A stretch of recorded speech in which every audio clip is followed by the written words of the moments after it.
Asante, wacha nichukue nafasi hii. Kwanza kabisa nishukuru viongozi wetu wa kutoka hapa Murang'a, mama county wetu, Mheshimiwa Betty. Wapi nduru ya Betty?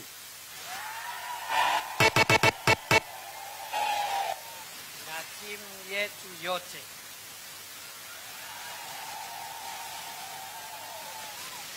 Tutawataja na tutawatambua kwa majina na watatusalamia wote. Si namna hiyo?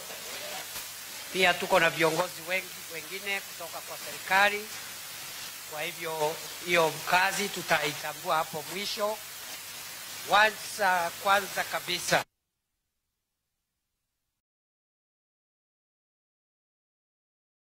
Murang'a, nilikuwa Murang'a last week kule Kangema. Wakati tulikuwa na sherehe kule Michuki National Polytechnic, na mimi Mungu akinijalia next week nitarudi Murang'a tena. Mungu akinijalia nitarudi hata ile wiki nyingine. Namna hiyo mpaka tuendelee. Si ndio namna hiyo? Mpaka tuzoeane. Si namna hiyo? Ama hamtaki nirudi hapa? Mngetaka nirudi? Ni kwa sababu tuko na program mingi ya maendeleo.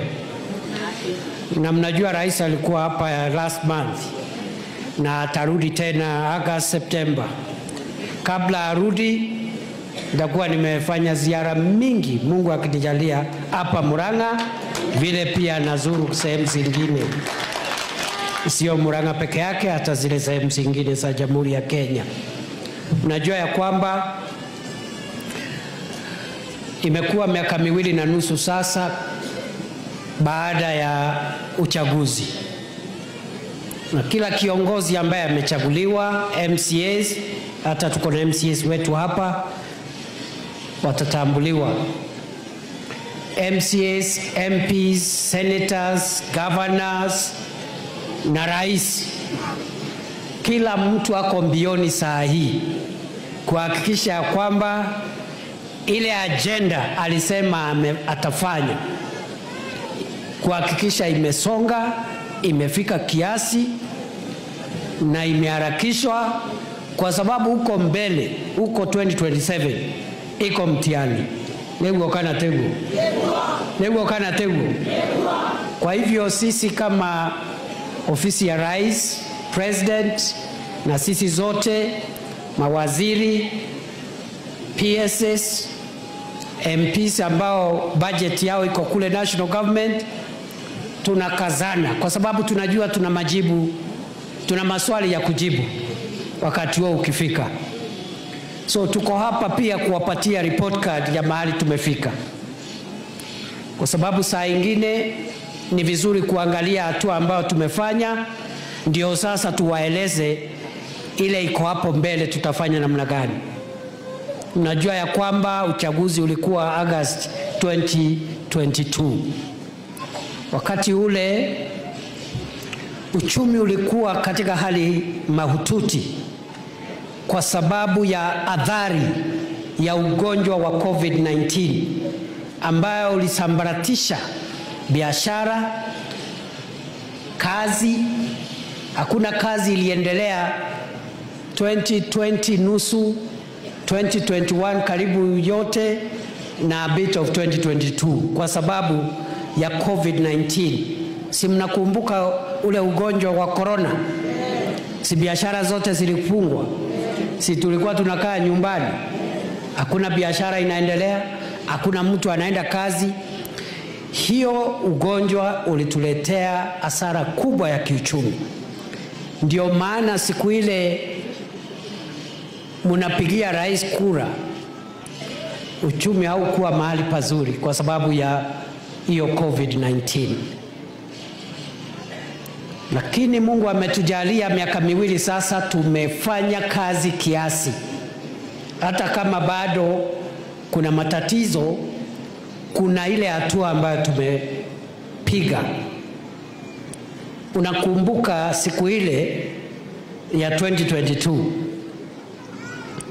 unga kilo 2 packet moja ya unga ilikuwa 240-250.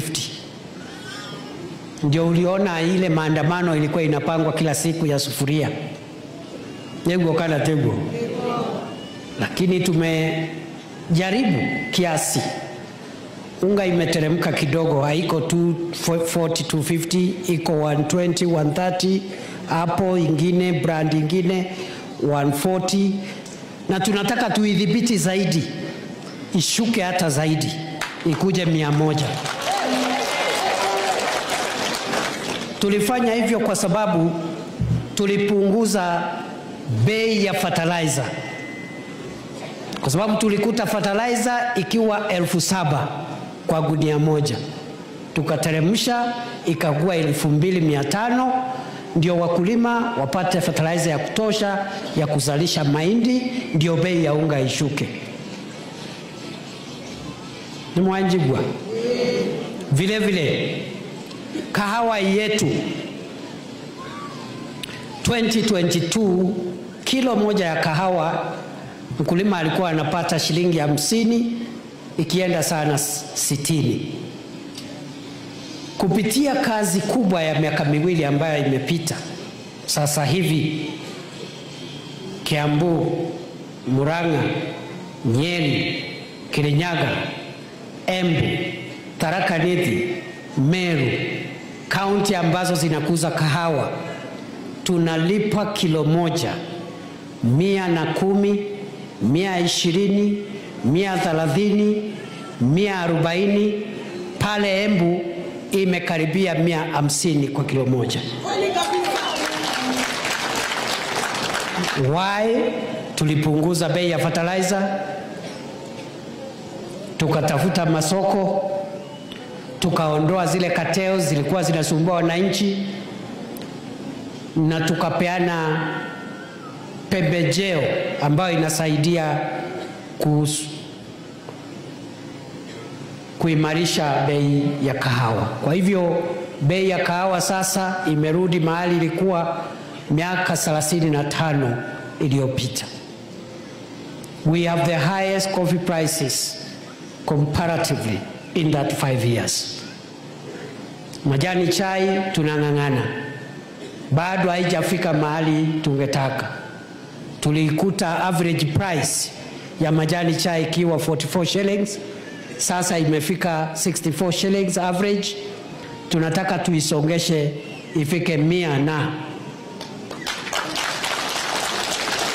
2022 tulikuta kahawa sio kahawa, maziwa 33 shillings, 28 shillings, 27 shillings, 37 shillings. Leo KCC inanunua maziwa shilingi 50 kwa lita, and we are working hard to even increase the current price. Kwa hivyo kuna hatua tumepiga. Ile mambo tulisema wakati tunaomba kura, mtuchague, tuimarishe kilimo. Mtu ambaye vile mheshimiwa amesema, mtu ambaye ni tajiri haelewi maana ya bei bora ya kahawa na bei bora ya maziwa na bei bora ya majani chai, kwa sababu yeye sio mkulima, hako na pesa ya kutosha. Lakini familia nyingi katika taifa la Kenya zinategemea mapato ya kahawa, majani chai, maziwa na vile vitu vingine tunakuza hapa, ikiwemo avocado na vitu zingine. Nebo kana tegu. Si ni kweli? Kwa hivyo tunakazana kuimarisha na kuboresha ukulima ili jamii nyingi zinazotegemea ukulima ipate fedha zaidi, na hiyo ndio tuliita bottom up. Yaani kuinua uchumi ukiangazia sana wale watu ambao wako katika mapato yao ni madogo. Tukasema bottom up economic transformation. Vile vile tukasema hivi, watu wetu wengi katika taifa letu la Kenya, ikiwemo hapo Central, ni wakulima ama wafugaji ama ni wana mboga. Si ni kweli? Si hao wananchi wengi hiyo ndio kazi wanafanya ya kutafuta riziki? Na kazi ni kazi. Hakuna kazi haina maana. Mtu riziki. Nasaidia familia kupata chakula. Watoto wanasoma. So tukasema lazima tuimarishe. Tukiimarisha kilimo, tuimarishe support kwa wanabiashara wetu, wawe na nafasi nzuri ya kufanya biashara yao. Hiyo vitu wanalima wawe na soko nzuri, mahali watauzia bidhaa zao. Hata kama ni mama mboga, tutoe mama mboga katika ile aibu ya kuuzia kwa miarero uko nje, akipigwa na jua, anapigwa na mvua, anapigwa na vumbi, anahatarisha maisha yake kwa sababu ya magari. Tuwe na masoko ya kisasa katika sehemu zote za Kenya. Wanabiashara wadogo wadogo wafanyiwe soko nzuri, hata kama biashara yao ni ndogo, wawe na mahali ambapo kuna heshima kwa mwananchi. Na ndio umeona serikali kuu inajenga, tunavyozungumza, masoko zaidi ya 400 ya kisasa katika taifa letu la Kenya. Hiyo masoko mingi iko hapa Central, kwa sababu watu wengi hapa Central ni watu wa biashara. Nema kana tema. Nema. Kwa hivyo hapa Murang'a masoko yale yanajengwa saa hii ni zaidi ya masoko 15, na kuna mengine pia tunapanga yataanza hivi karibuni, masoko mengine zaidi ya masoko 12. So in total you'll have more than 27 markets in one county called Murang'a, in all the constituencies. Kila soko, hakuna soko iko chini ya shilingi milioni 50. Zingine ni soko kubwa 70 million. Zingine ni kubwa zaidi kulingana na vile wanabiashara wako wangapi pale. Zingine 100 million, the modern markets. Kila soko iko na pahali pa kina mama kuuza, wanaume kuuza, vijana wachuuzi kuuza mali yao bila kuhangaishwa na kanjo. Vile vile iko na mahali ya vijana wetu na wanaume na wamama wale wanajua mambo ya internet.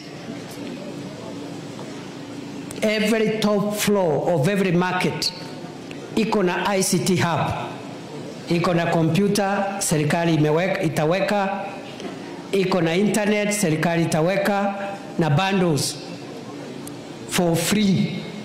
Ndio wanabiashara waende pale, waingie kwa mtandao, wafanye biashara yao, watafute wateja wakiwa hapa. Na vijana, sana sana vijana wetu wale tunasaidia wapate kazi. Kuna wengine bado hawana kazi. Sio lazima upate kazi ya kuandikwa ya kuenda saa 2 na kurudi nyumbani saa 10, vile wale watu wazee kama mimi na wale wengine naona hapa kizazi yetu ilikuwa hivyo. Siku ya leo wale wako na bahati kupata kazi ya 8 to 5, tunaendelea kuwasukuma wapate hiyo kazi. Lakini kuna kazi za kisasa kwa mtandao.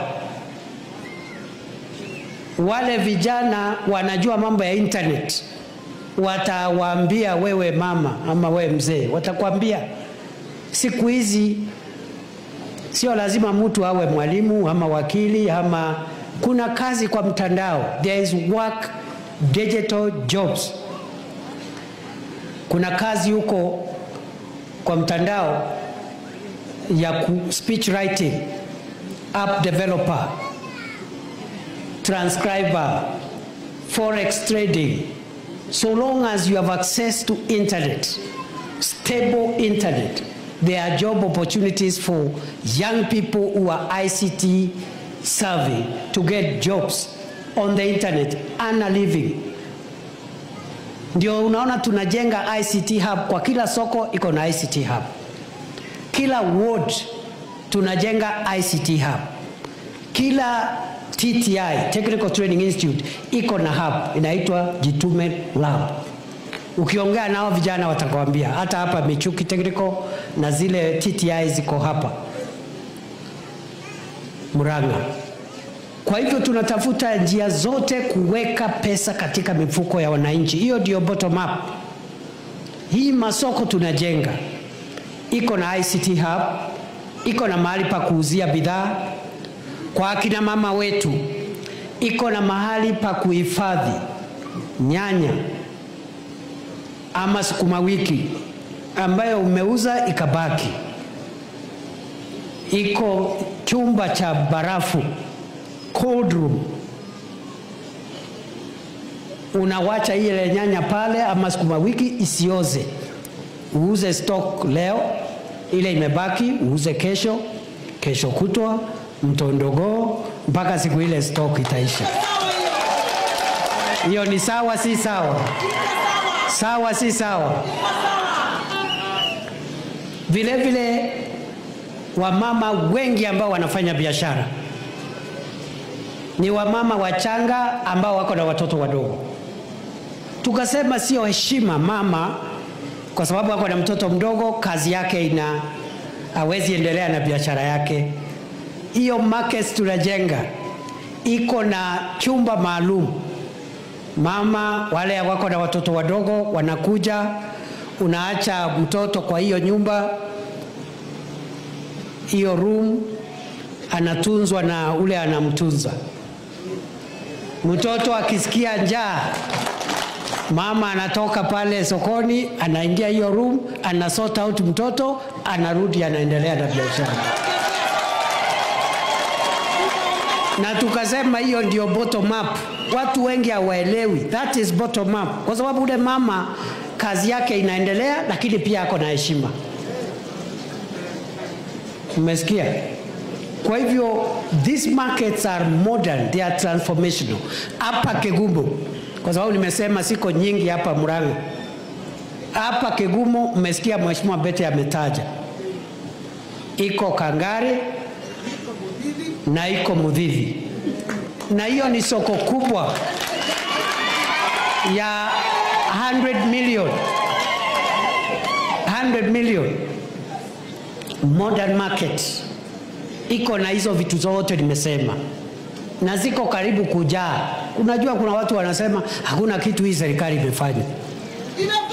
So hao watu watashangaa kwa sababu hizo project sasa ziko karibu kumalizika. Kazi yetu sasa ni kuja kufungua. In another 6 months tutajaajaa huku everywhere. Hata watu hao wanaongea watakosa kitu ya kuongea.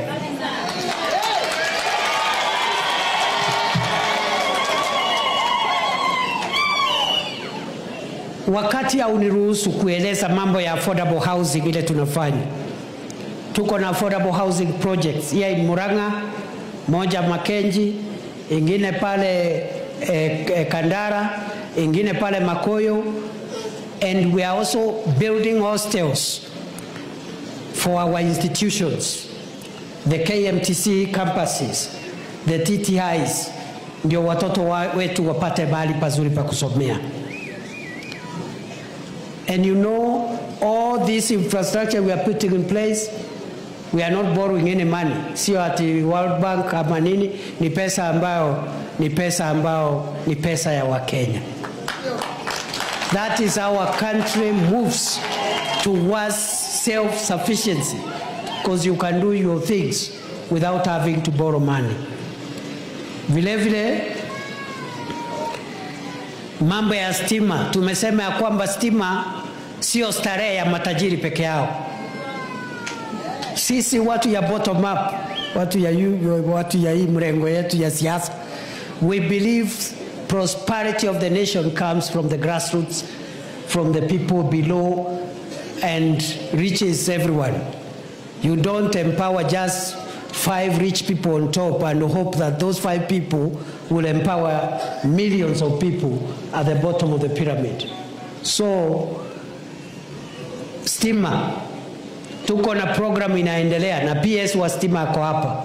Etawa Alex Wachira. Umwamwona? Etawa Wachira kwao ni Nyeri ni mundu wito. Yeah?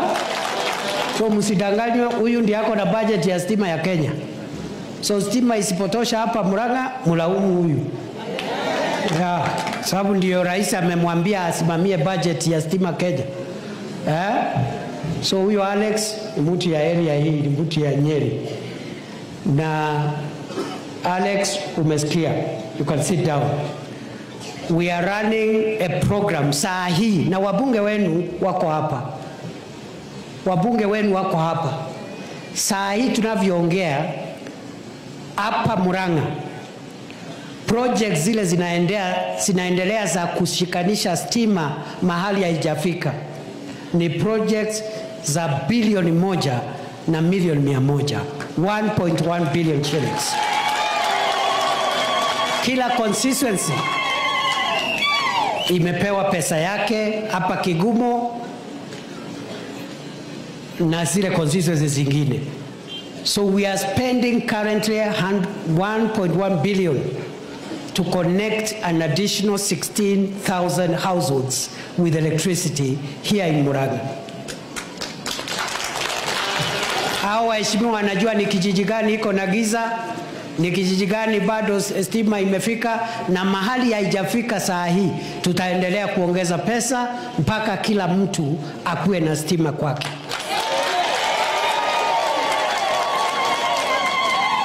Hapa Kigumo, 122 million shillings for this constituency alone, and will add resources. The PS is directed by the President to make sure that we connect as many people as possible in the shortest time possible.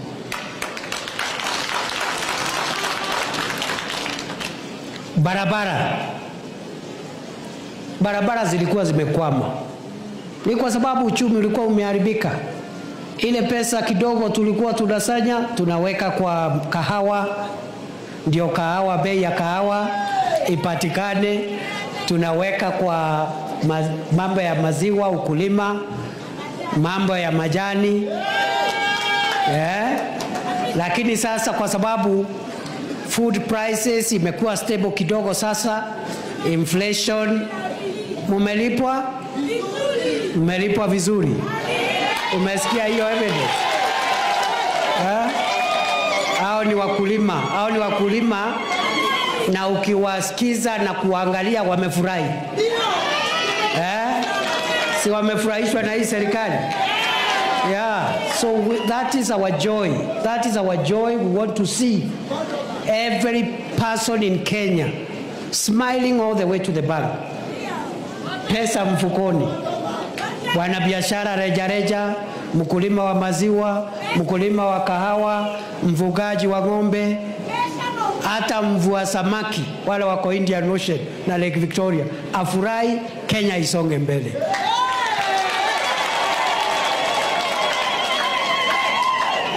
So barabara zilikuwa zimekwama kidogo, lakini kwa sababu sasa uchumi umeanza kuonyesha dalili ya kuwa dhabiti, the prices of essential commodities like fuel and unga not so bad, not where they were in 2022. Inflation not as bad as it was in 2022. It has come down from 9.6% to 3.5%. Shilingi ya Kenya imepata nguvu kiasi.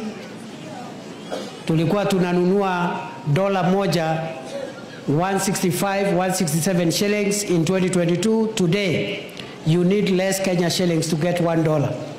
127, 128, 129. Hiyo ndio ishara ya kwamba uchumi unaonyesha dalili ya kufufuka. Na kwa sababu tumefika hapo, sasa tumepata pesa ya kukuamua zile barabara zilikuwa zimekwama. Kwa hivyo nataka niwaambie kwamba zile Mau roads tumepata pesa, tumeanza kulipa contractors, wengine wamerudi, wengine wako njiani, na mimi nimesikia zile barabara hapa mumesema hiyo Kaharate na hiyo ya Gasharage, tutahakikisha kwamba hizo barabara zimeharakishwa. Kwa hivyo nitarudi hapa, contractor wakirudi site nitakuja sasa kusupervise kama Nyapara.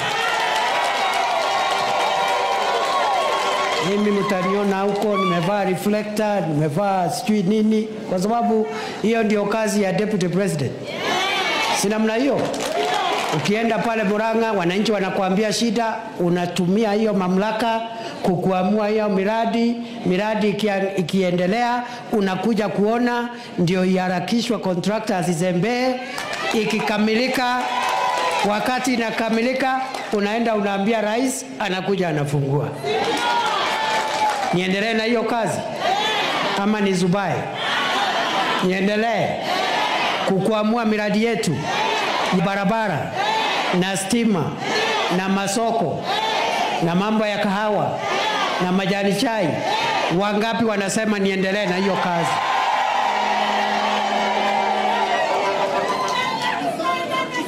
Na sisi ambao tumepata bahati ya kuwa uongozini, tusichukue hii jambo kwa mzaha. Kuna watu wengi wangekuwa deputy president, minister, PS, lakini wale ambao wamepata nafasi hizi, tuwajibike, tufanye bidii, tusaidie serikali, Kenya yetu ipate maendeleo ya haraka.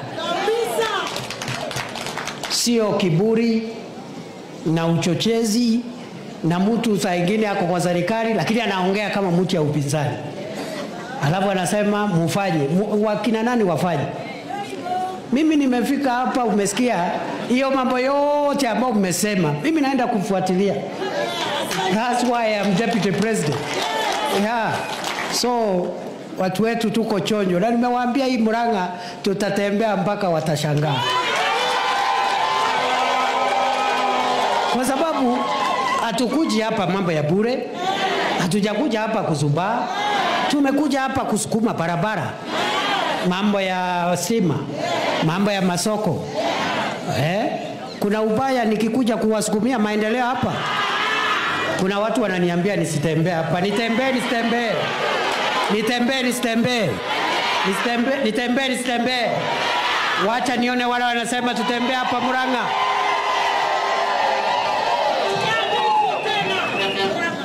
So ya mwisho, kwa sababu nimesikia mambo ya Bwaho, mumesema hapa hii shule ya Bendera, Kigumo Bendera, mnataka Bwaho. Tutajenga Bwaho.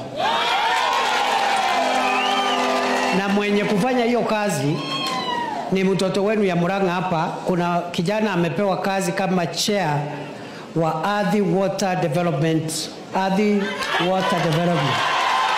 Ona huyo. So Karondo, ujenge Bwaho. Utaanza lini? Yes. So mimi sitaki kurudi hapa kabla hiyo Bwaho haijawekwa. Na isipowekwa muulize Karondo wenu. Asante sana Charles. Thank you very much. He's a very responsible young man, and we are very proud of what some of the young leaders who have been given opportunities in government are doing. You're making youth leadership have impact, because your age should even be an advantage. If you are younger than the rest of us, you should work even harder, faster, more efficiently than the rest of us. Kwa hivyo mimi nashukuru Nataka niseme kuna miradi ingine ya maji nimeandika, nitaenda kufuatilia, wacha nisiongee sana. Lakini Mheshimiwa Bete ameongea mambo pale ya ile kuna shule niliambiwa inaitwa Karega iko hapa. Wanataka laboratory, hata hiyo laboratory tutaweka.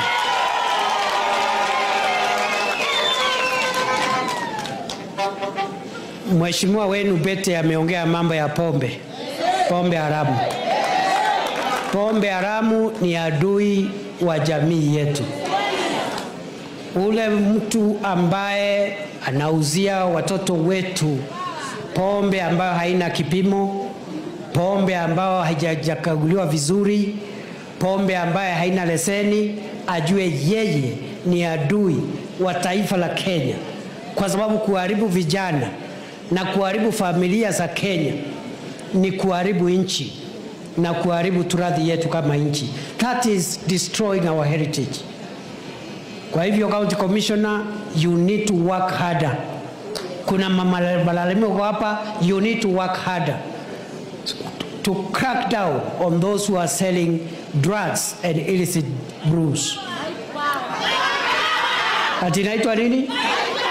Hiyo Mike Power, wewe umesikia? Hiyo Mike Power umesikia ndio inaharibu watoto hapa. Ni mtu anaitwa Mike Power. Wewe huyo Mike Power, shughulikia yeye. Find out what the issue is. Find out what the issue is. Kama anauza bidhaa mbovu, bidhaa mbaya, take action. Niseme vile vile, tunauliza county governments zetu, ikiwemo ndugu yangu Mheshimiwa Kang'ata, governor wetu, pia wapunguze leseni sisikue mingi sana ya pombe. Kwa sababu sasa bar ndio mingi kuliko hoteli. Bar ndio mingi kuliko shule. Bar ndio nyingi kuliko kanisa. So wajaribu kutusaidia hapo, wapunguze leseni. Kwa hivyo mimi nataka niachie hapo kwa leo. Kitu ambayo imetuleta hapa siku ya leo ni kuwezesha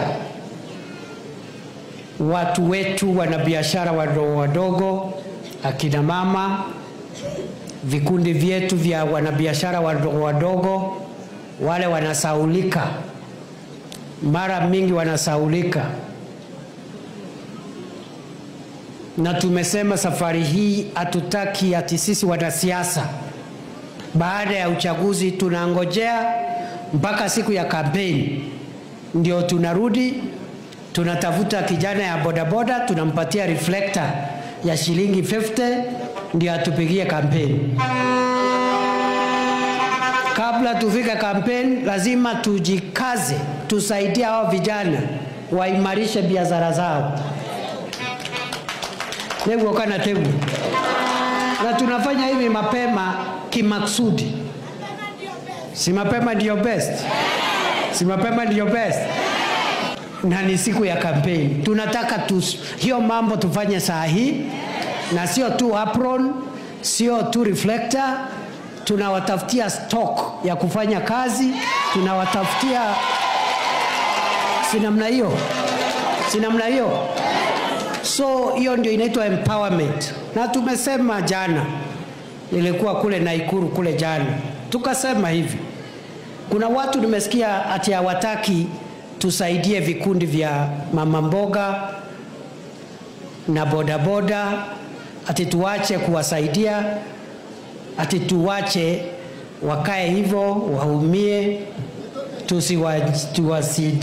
wasijengewe masoko, ati tusiwapatie stock, ati wasipewe pesa ya vikundi.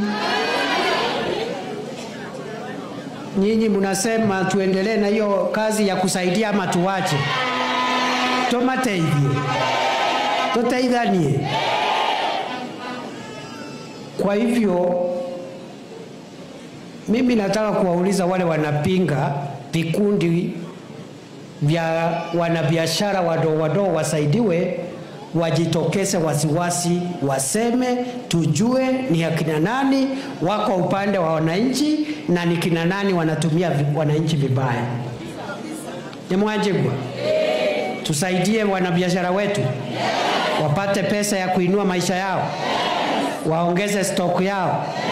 Ule ako na stock ya 5,000 ifike 10,000, ule ako na 10,000 ifike 20,000. Tusaidie watu ya bodaboda, ndio pikipiki ikiharibika wawe na pesa ya kurekebisha. Tuendelee na hiyo kazi. Tuendelee tusiendelee? Tuendelee tusiendelee? Wangapi wanasema tuendelee na hiyo kazi Kenya mzima? Nimwakena. Nimukenete. Kwa hiyo mimi zile constituencies zingine nitarudi. Na ni Kenya mzima. Kwa sababu hata huko Nyanza kuna watu wako na kikundi ya kuvua samaki. Pia hao wasaidiwe ni wa Kenya. Si namna hiyo? So we will be very firm and focused, na sisi hatutaki mambo ya siasa saa hii. Ngojeeni 2027 tutanyoroshana. Ndio kana tego. Unajua watu wengi hawatujui, wanatuona tu, wanatuona kwa mbali, wanatuonea kwa viusasa. My friend, wakati wa campaign kila mtu atatoa rekodi yake. Wewe ulikuwa deputy president, wewe Kindiki, miaka 2.5 ulikuwa deputy president. Ni maendeleo gani? Ni barabara gani? Ni stima ya wapi? Ni soko gani ya hapa Murang'a ulisukuma ikajengwa ikakamilika? Sio ndio record? Mwingine naye aulizwe, wewe ulikuwa kitu fulani. Mwingine wewe ulikuwa waziri. Mwingine aulizwe. Hiyo ndio inaitwa accountability. Kila mtu atatoa record yake ya kazi. Na tutanyoroshana mbaya mbovu. I am telling you. Kwa sababu wezi kiongozi, hakuna faida nyingine ya kiongozi. Kiongozi ni kusukuma maneno ya wale ambao wamemchagua. Maziwa inakuwa na bei kidogo, kahawa, majani chai, barabara inajengwa. That is the work of a leader. Sio ati nikae hapa, adwaito, wito no goko, jumeta ogoko. That's not enough. Ama mnasemaje watu ya Kegumo? So mimi siwezi anguka mtihani. I cannot fail. Siwezi tajipanga mbaya sana. Na kuna watu siku hiyo ikifika watachikwa na kigugumizi. Kwa sababu they have nothing to report. Haya, asante sana. Kwa sababu nataka hao viongozi wengine wasalamiane. Hii ndio style ya kusalamiana. Kwanza kabisa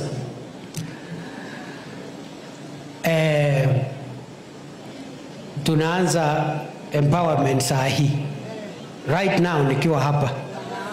Alafu niite hao wenzangu politicians, MPs, senators wasalamiane, lakini style ya kusalamiana ni unakuja, tunakupatia dakika 2, ikienda sana isipite 3, ukimaliza unalipa airtime, unawacha mchango yako, unaketi. Si namna hiyo? Si hao watu walipe airtime? Walipe wasilipe? Walipe wasilipe? Si hata mimi nitalipa airtime? Si nimeongea sana? Si nimepiga story sana? So hiyo ndio style. Na kabla hatujafika hapa, wacha ni introduce, hata kama MCA wetu wa hapa atawasalamia, tuko na MCA wa Kegumo Ward, Karo Joroge, atatusalamia baadaye. Eko ndio huyo MCA wetu, mapiwe makofi.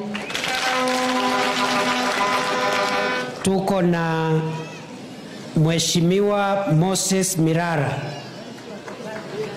Kangare Ward, Eko, mapiwe makofi. Tuko na Mheshimiwa Isaac Chefman wa Kahombo, apigwe makofi. Uko Mheshimiwa Boniface, na kuna MCA ametembea hapa kutoka Chinga kule Nyeri, anaitwa Kiruga Dhuku.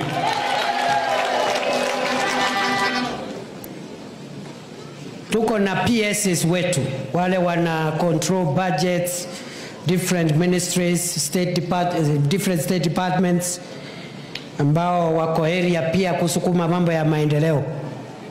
Unajua rais amewawekea pressure wakae mashinani wamsaidie kufanya kazi, na hata mimi hiyo pressure nimewawekea. Kila mtu ako under pressure tusukume maendeleo, ama namna gani? Na hao wengi ni watu wa hii area yetu, but pia they are also serving the entire country. Nimeona some of them were in the coast last week. Nimeona wengine walikuwa kule Central, kule Rift Valley, wengine walikuwa kule Nyanza na Western, and they are doing a good job. Tuko na PS wa stima anaitwa Alex Washira. Tuko na PS ambaye ni mtoto wa hapa Murang'a wa sports, Elijah Mwangi. Tuko na PS wa afya anaitwa Mudhoni, Mere Mudhoni. PS wa huyo ndiye manene ya SHA. So nikienda ubaki hapa uongee mambo ya SHA.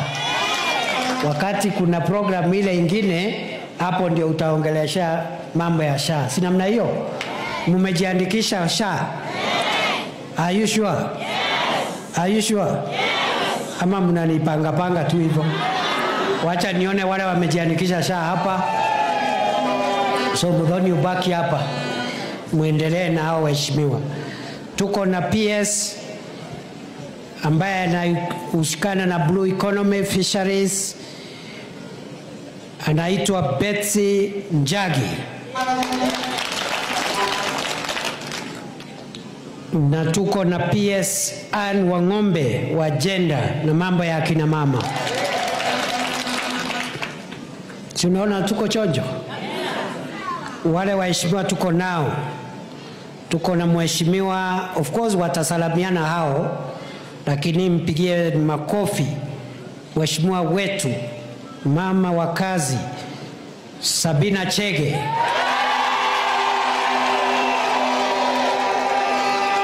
Tuko pia haya.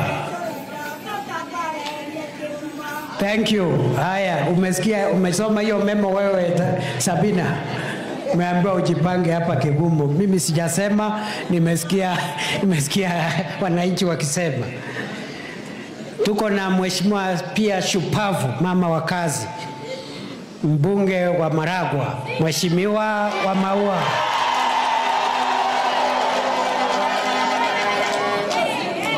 Tuko na mheshimiwa pia mchapakazi, mbunge wetu wa Mathioya, anaitwa Edwin Mugo, daktari. Tuko na mama wa Muratha, atawasalamia baadaye. Tuko bibi ya Mutungateli, ndiye huyu, niwe kana tewe. Sasa wewe ubaki hapa uendelee na hiyo maneno. Ni kama kuna plan, kuna maneno hapa ya kina mama. Pia tuko na senator kutoka county jirani, senator wa Nyeri, anaitwa Senator Wamatinga, na huyo ndiye chairman wa maseneta wote kutoka Mount Kenya region. Huyo ndio mdosi yao, apigwe makofi.